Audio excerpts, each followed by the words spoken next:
Assalamualaikum warahmatullahi wabarakatuh. Halo teman-teman, kembali lagi di channel Ticamoy. Pada video kali ini kita akan membahas materi advokasi kesehatan lengkap dengan soal serta pembahasannya. Selamat belajar, semoga sukses. Soal yang pertama, advokasi bidang kesehatan adalah usaha untuk mempengaruhi para penentu kebijakan atau pengambil keputusan untuk membuat kebijakan publik yang bermanfaat untuk peningkatan kesehatan masyarakat dengan serangkaian kegiatan komunikasi untuk mempengaruhi penentu kebijakan dengan cara A. Membujuk, B. Memprovokasi, C. Menciptakan, D. Menyajikan, E. Bekerja sama. Jawabannya adalah A. Membujuk. Soal nomor 2. Melalui pelaksanaan advokasi kesehatan, pejabat publik menjadi paham terhadap masalah kesehatan, kemudian tertarik, peduli, menjadikan program kesehatan menjadi agenda prioritas serta bertindak memberikan dukungan untuk mengatasi masalah kesehatan yang ada di wilayah kerjanya. Tujuan advokasi kesehatan: A. Mendorong dukungan sarana dan prasarana untuk menguntungkan kesehatan. B. Mengutamakan kepentingan kesehatan untuk kebijakan. C. Mendorong dikeluarkannya kebijakan-kebijakan publik oleh pejabat publik sehingga dapat mendukung dan menguntungkan kesehatan. D. Memotivasi pejabat publik dalam menguntungkan kesehatan. E. Memberikan tekanan agar dikeluarkannya kebijakan kesehatan. Jawabannya adalah C. Mendorong dikeluarkannya kebijakan-kebijakan publik oleh pejabat publik sehingga dapat mendukung dan menguntungkan kesehatan. Kita bahas sedikit materi mengenai advokasi. Pengertian advokasi sendiri yang pertama adalah advokasi merupakan usaha untuk mempengaruhi kebijakan publik melalui bermacam-macam bentuk komunikasi persuasif. Kedua, advokasi pada dasarnya merupakan suatu pangkat kegiatan yang dilakukan secara terencana dan terorganisir, ditujukan kepada para pengambil keputusan agar memberikan dukungan kebijakan untuk mengatasi masalah spesifik. Advokasi merupakan suatu usaha untuk mendapatkan atau menciptakan perhatian para pembuat keputusan terhadap suatu permasalahan atau isu yang penting dan mengarahkan agar mau memberikan dukungannya untuk memecahkan permasalahan tersebut. Nah, sedangkan untuk advokasi bidang kesehatan mulai digunakan dalam program kesehatan masyarakat pertama kali oleh WHO pada tahun 1984. Nah, ini merupakan sebagai strategi global promosi kesehatan. Untuk pengertiannya sendiri, advokasi bidang kesehatan adalah usaha untuk mempengaruhi para penentu kebijakan atau pengambil keputusan untuk membuat kebijakan publik yang bermanfaat untuk peningkatan kesehatan masyarakat. Nah, advokasi kesehatan ini merupakan serangkaian kegiatan komunikasi untuk mempengaruhi penentu kebijakan dengan cara membujuk, meyakinkan, menjual ide, agar memberikan dukungan terhadap upaya pemecahan masalah kesehatan masyarakat tersebut. Selanjutnya, tujuan utama dari advokasi sendiri adalah untuk mendorong dikeluarkannya kebijakan-kebijakan publik oleh pejabat publik sehingga dapat mendukung dan menguntungkan kesehatan. Lanjut soal berikutnya. Upaya perbaikan gizi masyarakat terkait dengan sektor pertanian, pemberdayaan perempuan, dan kesejahteraan rakyat. Sehubungan dengan hal itu merupakan hasil sektor kesehatan bekerjasama dengan lintas sektor terkait dalam mengatasi perbaikan gizi. Agar hasilnya optimal, maka upaya advokasi kesehatan perlu dirancang serta dikelola dengan baik. Merupakan contoh dukungan advokasi kesehatan: A. Komitmen politisi, B.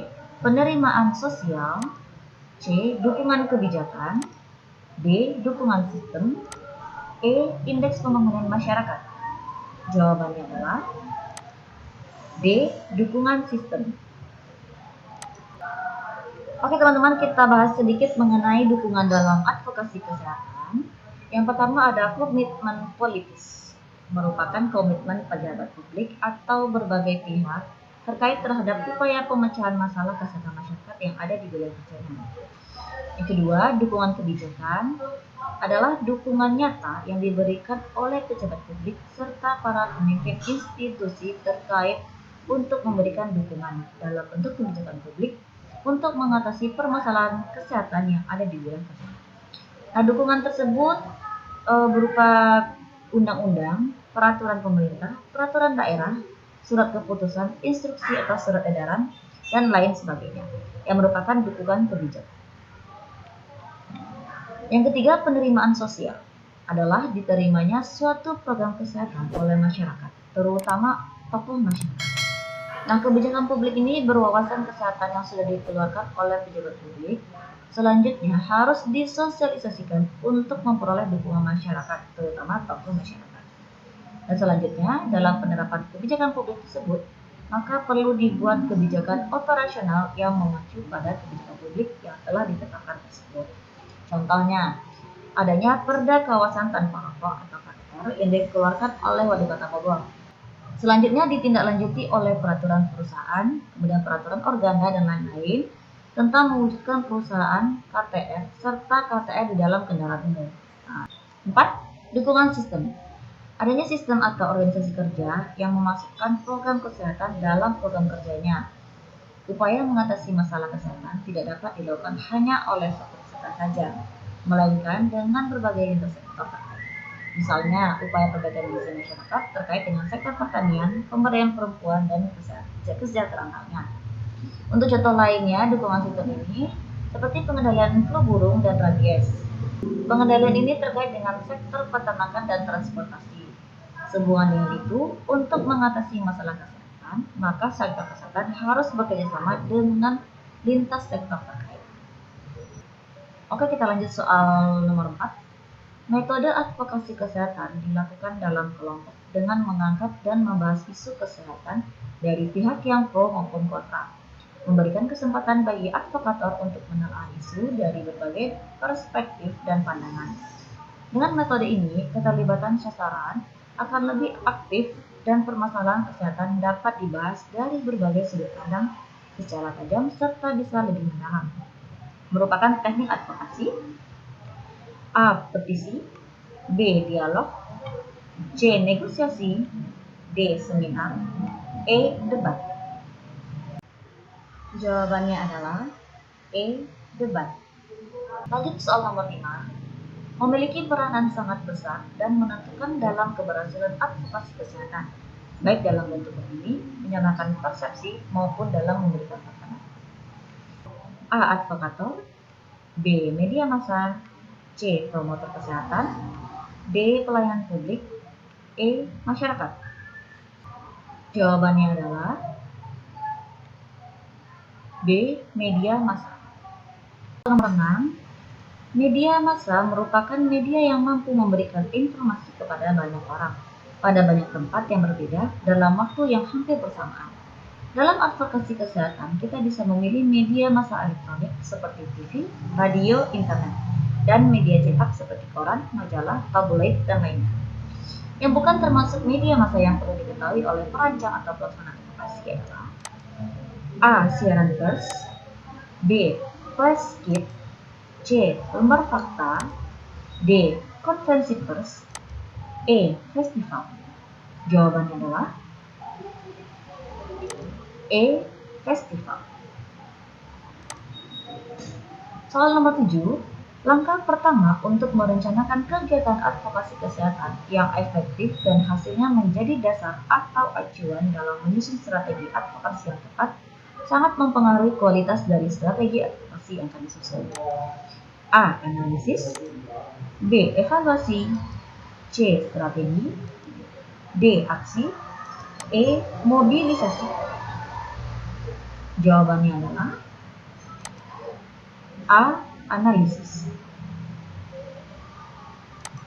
Oke, kita bahas sedikit tentang langkah-langkah dalam pelaksanaan kegiatan advokasi kesehatan.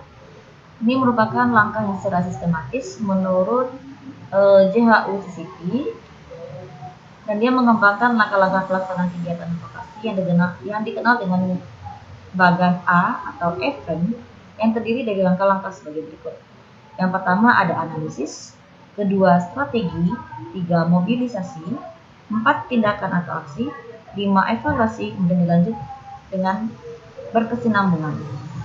Soal selanjutnya, pejabat pemerintah, legislatif, eksekutif, dan yudikatif, para petugas kesehatan dalam advokasi kesehatan adalah para penentu kebijakan, merupakan sasaran A. Utama, B. Tersier, C. Primer, D. Sekunder, E. Terbesar. Jawabannya adalah B. Tersier. Soal selanjutnya, strategi dasar promosi kesehatan yang bertujuan untuk menciptakan lingkungan sosial atau opini publik yang kondusif guna lebih menguatkan dukungan terhadap perubahan perilaku individu, keluarga, atau kelompok. A. Advokasi kesehatan, B. Gerakan pemberdayaan masyarakat, C. Negosiasi, D. Bina suasana, E. Konseling. Jawabannya adalah D. Bina suasana. Materi tentang bina suasana. Untuk mendukung proses pemberdayaan masyarakat, khususnya dalam upaya mengajak para individu untuk meningkat dari fase tahu ke fase mau, perlu dilakukan bina suasana. Tujuan bina suasana yang pertama adalah terciptanya opini, etika, norma, dan kondisi masyarakat yang ber-PHBS. 2. Terciptanya dukungan kebijakan, sumber daya, fatwa, serta peraturan formal maupun non-formal dalam meningkatkan cakupan RT-PHBS. Meningkatnya peran serta individu maupun kelompok potensial dalam meningkatkan cakupan RT-PHBS. Selanjutnya sasaran bina suasana ada 3. Sasaran individu yang pertama adalah anggota legislatif, eksekutif, dan yudikatif. 2. Tokoh agama, tokoh masyarakat, tokoh adat. 3. Petugas. 4. Kader. 2. Sasaran kelompok yang pertama ada organisasi kemasyarakatan, contohnya organisasi pemuda, organisasi wanita, organisasi keagamaan. 2. Organisasi profesi. 3. Dunia usaha atau swasta. 4. Kelompok peduli kesehatan. Yang ketiga, sasaran massa, masyarakat umum yang dapat dijangkau oleh media massa, baik cetak, elektronik, maupun tradisional. Ketiga kelompok sasaran ini bisa berada di pusat, provinsi, maupun kabupaten atau kota. Sedangkan di kecamatan dan di desa, sasaran bina suasana dikelompokkan jadi 2, yaitu formal dan informal. Untuk formal, contohnya tokoh masyarakat, tokoh agama, petugas, guru, pengurus RW atau RT, dan lainnya. Sedangkan informal, contohnya dukun bayi, tokoh adat, kader, dan lainnya. Terdapat 3 pendekatan dalam bina suasana. Yang pertama, bina suasana individu, bina suasana kelompok, dan bina suasana masyarakat umum. Dilakukan terhadap masyarakat umum dengan membina dan memanfaatkan media-media komunikasi seperti radio, televisi, koran, majalah, situs internet, dan lain-lain, sehingga dapat tercipta pendapat umum. Dengan pendekatan ini, diharapkan media-media massa tersebut menjadi peduli dan mendukung perilaku yang sedang diperkenalkan. Oke, terima kasih.